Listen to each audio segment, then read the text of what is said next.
Sebelum ternak Penjahit. penjahit. Ya. Penjahit di rumah, Mas. Tadinya di pasar. Tadinya di pasar Ya, penjahit. sedang break, lagi fokus ke peternakan. Sekarang fokus ke peternakan.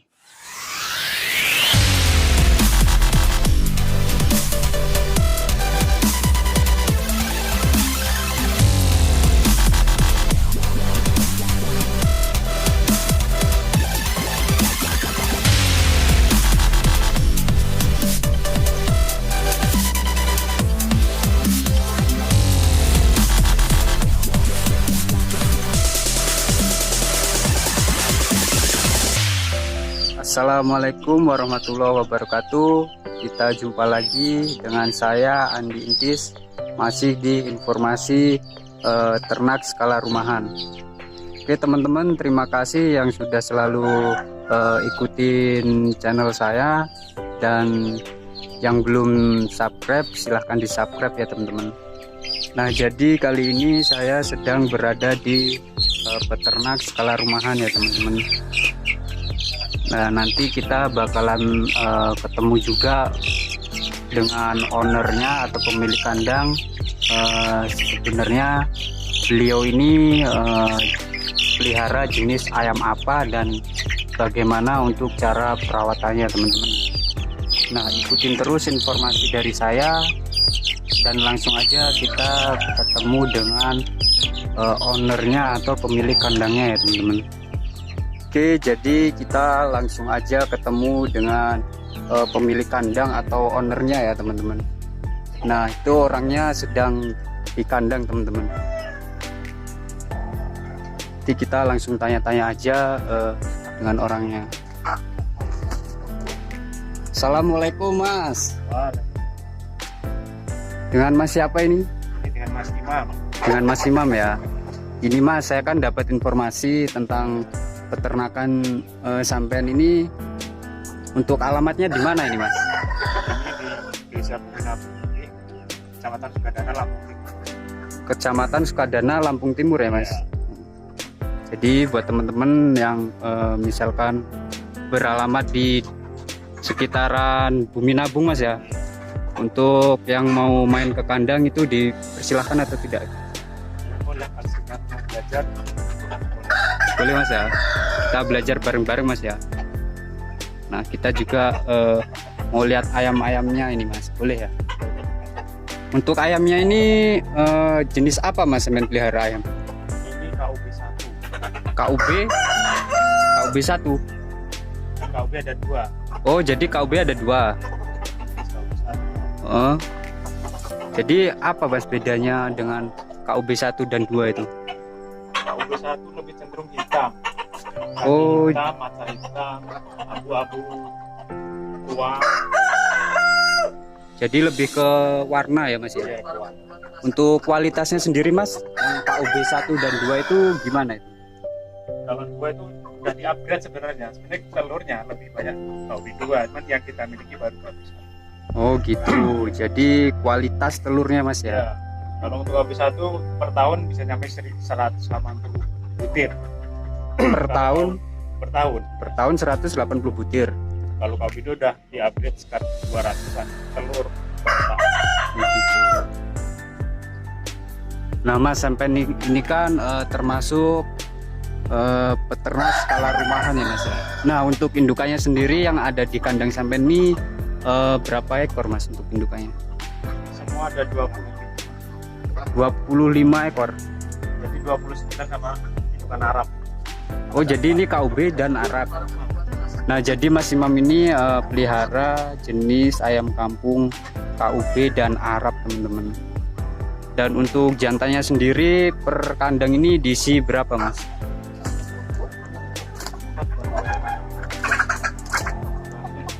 4 jantan. 4 jantan. Oh, jantannya ada 6. Oh, jadi sebagian memang di luar Mas ya. Nah, itu jadi sebagian memang di luar teman-teman. Katanya dia minum-minum coklat. Oh, Kalau dicampur itu taruh. Kita belum. Tapi masih. oh, jadi memang ayam itu butuh matahari juga Mas ya. kita keluarkan pasti berjemur dia. Hmm. Dia buang burem segala macam. Nah, untuk perawatannya sendiri Mas, kalau sistem ternak yang begini menurut sampean tuh ribet atau enggak Mas? Nggak ribet, kalau untuk postal nggak ribet sih. Yang penting kita rajin semprot minimal seminggu sekali. Pakai Untuk disinfektan. untuk semprot kandang ini Mas ya. Semprot kandang dan Untuk semprot kandang minimal seminggu sekali. sekali.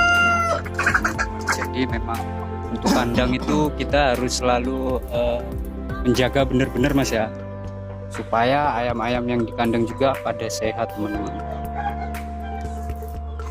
Untuk usianya sendiri Mas, ayam sampean ini kan udah produksi nih Mas. Untuk usianya ini berapa bulan Mas? 6 sampai 7 bulan. 6 sampai 7 bulan. Bagian ada yang masih 6 bulan. Jadi untuk produksi sendiri itu di 6 bulan itu Mas ya. Kalau yang pengalamanku 6 bulan. Di pengalaman sampai 6 bulan Iya. baru belajar bertelur. Untuk telurnya sendiri Mas, tingkat produksinya menurut sampean gimana kalau ayam KUB ini?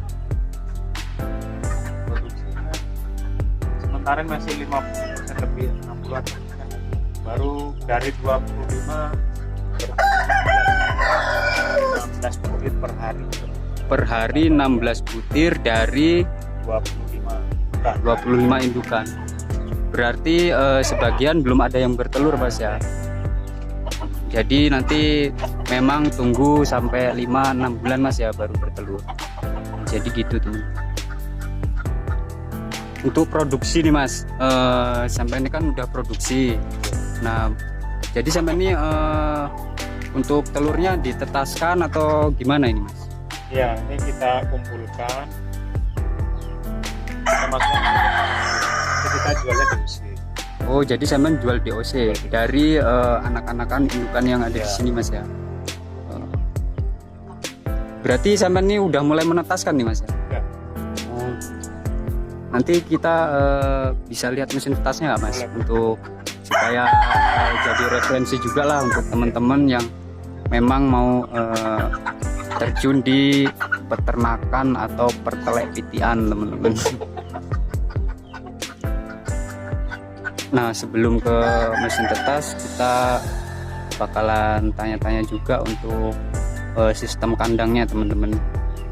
Untuk sistem kandangnya nih Mas, sampean sendiri sistem kandangnya ini yang bagaimana nih Mas? Ini postal. Postal Mas ya?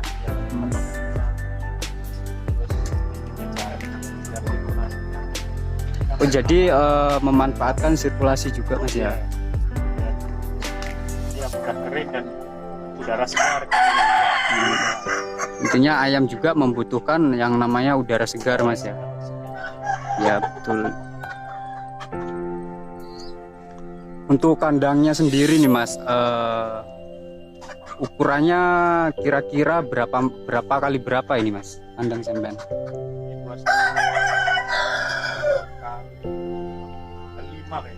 2,5 kali 5. Untuk lebarnya 2,5, panjangnya 5 meter Mas ya. Ini muat kapasitas 20 indukan dan 6 jantan Mas ya.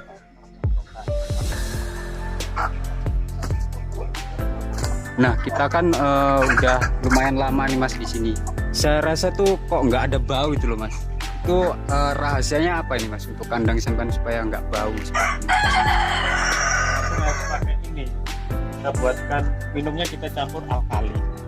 Oh, jadi diminum dicampur alkali. Dicampur apa? Enzim petelur. Enzim petelur. Dan itu tadi seminggu sekali kita semprot pakai disinfektan lagi. Jadi untuk sanitasi kandangnya memakai desinfektan ya Mas ya. Nah, alkali kan dia membantu pencernaan. Bikin kandang bau itu sebenarnya protein yang tersisa yang tidak tercerna oleh ayam. Jadi dia terbuang, nah itulah yang menghasilkan amonia. Nah, yang dihirup oleh ayam jadi penyakit. Jadi yang menyebabkan bau kandang itu amonia Mas ya. Ya, protein yang tidak tercerna. Kita bantu dengan kali Kali. membantu pencernaan. Jadi untuk ternak sendiri sampean ini menggunakan alkali, enzim petelur. Jadi termasuk herbal mas ya itu? Ya, kita kembali ke herbal ya, kembali ke alam teman-teman. Pohon-pohonnya ya jahe, ada gula tanpa saja. Jadi memang Mas Imam ini ternak ayam sudah lumayan lama mas ya? 8-7 bulanan lah. 8-7 bulan mas ya? Dan saya lihat juga untuk ayamnya pada sehat-sehat teman-teman. Jadi rahasia dari ayam-ayamnya Mas Imam sehat ini ya termasuk herbal juga mas ya.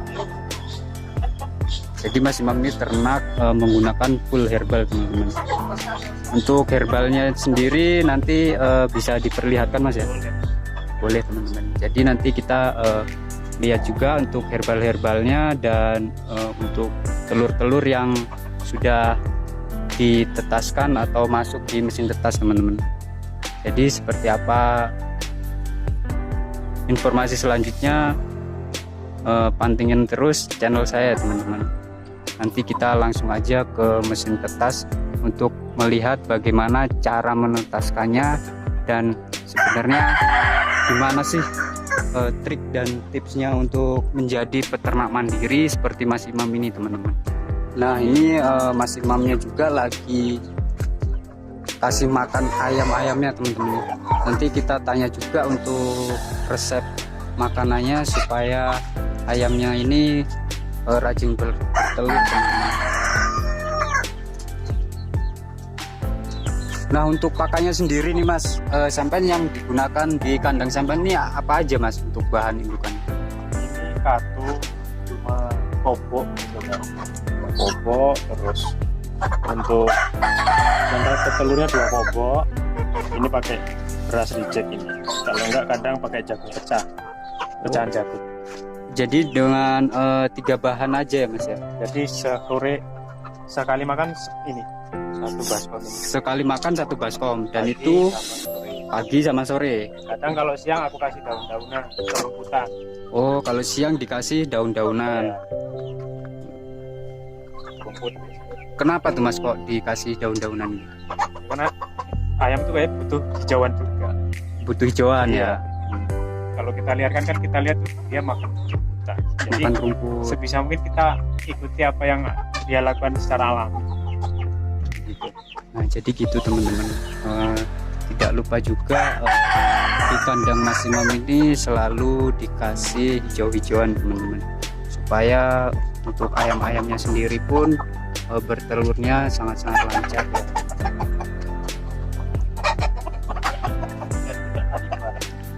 Gimana mas? Daun-daunan itu mencegah kanibalisme. Mencegah Kanibalisme. kanibalisme. Kan ini cenderung kanibal. Kalau kurang pakan dan Jadi yang dimaksud kanibal itu yang seperti apa mas? dia menghajar temannya. Oh tarung gitu mas? Dia yang melemah dia hajar. Oh jadi Mungkin sampai bulunya itu punggungnya cabut bulunya. oh Tersiksa lah. tersiksa ya, berarti Saling serang. saling serang gitu ya, karena kekurangan makan dan nutrisi ya mungkin mas ya. Ini kita menangkalnya dengan hijau. Jadi nah ternyata hijau-hijau juga berfungsi sebagai penangkal supaya ayam-ayam itu tidak kanibal teman-teman.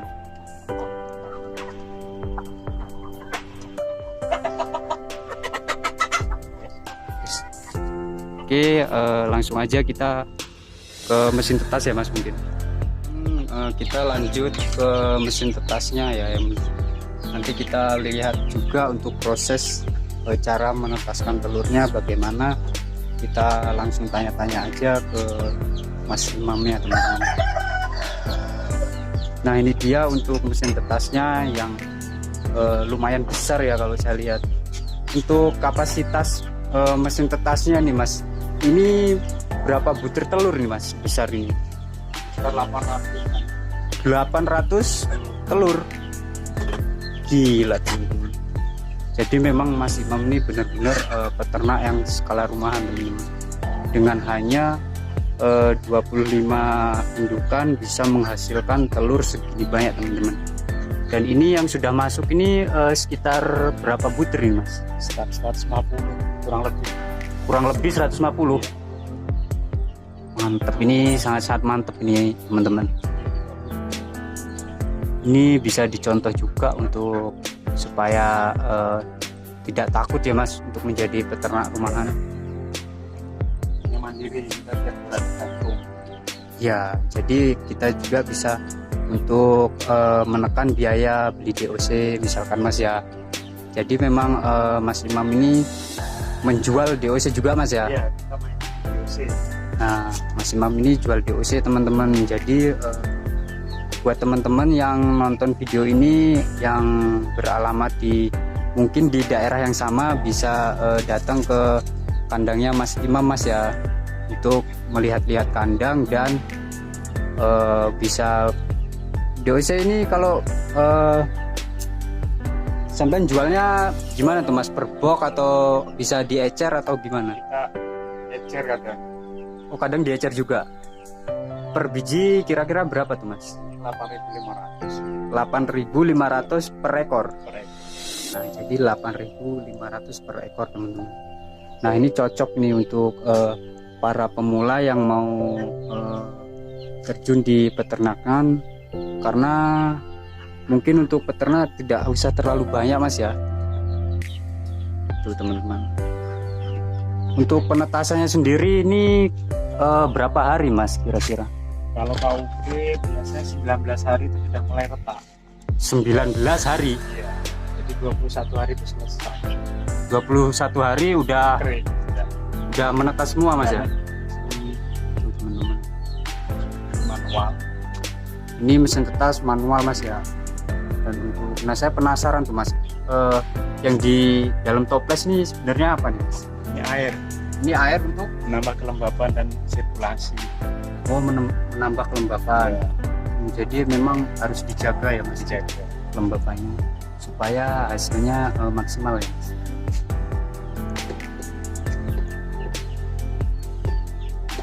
Berarti ini sekitar sudah berapa hari Mas?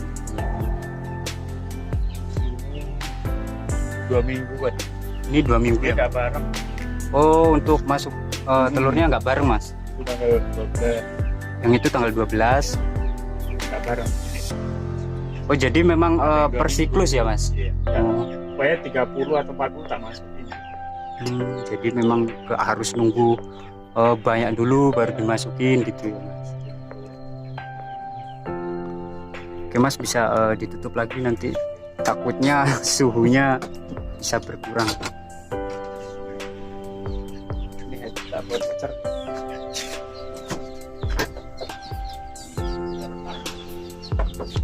Oh ini jadi ini ada box lagi teman-teman di sini. Untuk box ini box apa Mas ini Mas? Ini dulu awal pembuatan ini awal mesin pertama ini. Oh ini jadi ini mesin pertama untuk menetaskan telur.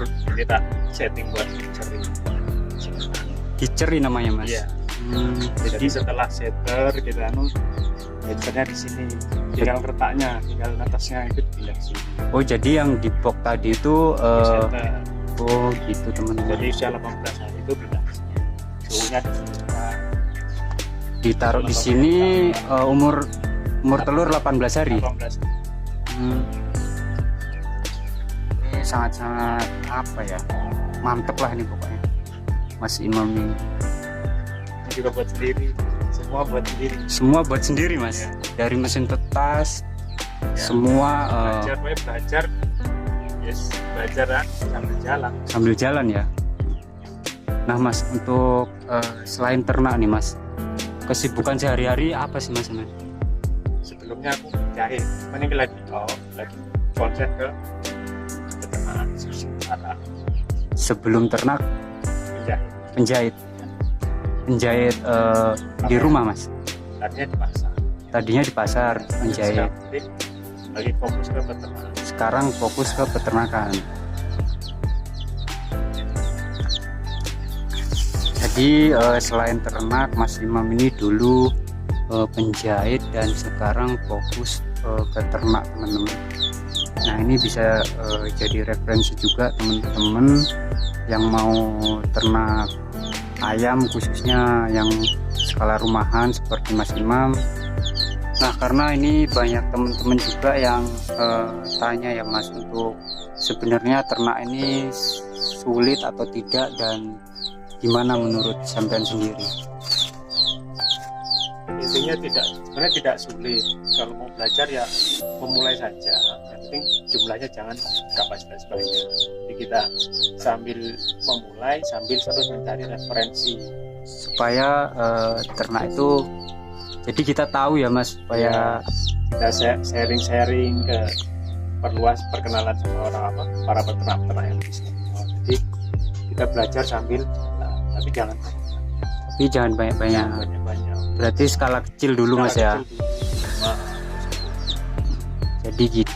Sekali kalau banyak ilmunya belum siap, nanti kegagalan terus nggak bisa mulai lagi. Nah betul Mas. Nah jadi itu pesan-pesan buat teman-teman semua dari Mas Imam. Semoga video ini bisa jadi referensi untuk teman-teman juga yang ingin memulai ternak. Nah mungkin sampai di sini dulu video kali ini. Kurang lebihnya saya mohon maaf, dan saya terima kasih juga untuk Mas Imam ya Mas ya, udah sharing-sharing tentang pengalamannya, dan kurang lebihnya saya mohon maaf. Assalamualaikum warahmatullahi wabarakatuh. Sampai jumpa di video selanjutnya teman-teman.